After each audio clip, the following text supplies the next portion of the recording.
皆さんこんにちは。今回もご視聴誠にありがとうございます。今回はこちら磯場に来ました。例年だと根魚産卵が近いこともあって、とても釣れる時期にはなってるんですけども、今年はまだ海水温が高く厳しい状況が続いております。ですが大型の根魚を狙って釣りの方繰り広げていきたいと思います。それでは最後までご視聴よろしくお願いします。行ってきます。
おはようございます。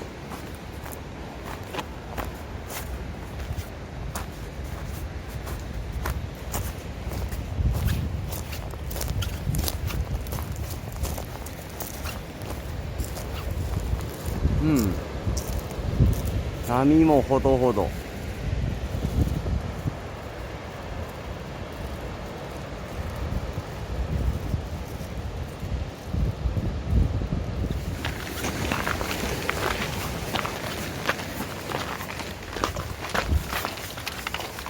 よし。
リリース。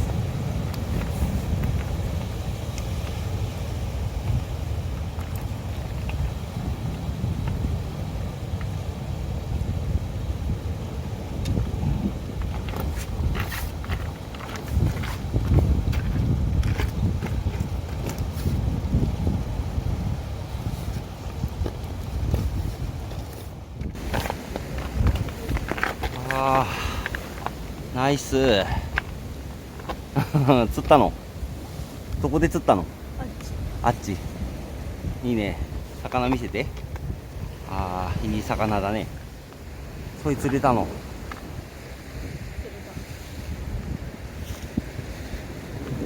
ナイス。ナイスです。イエイ。はい、魚に。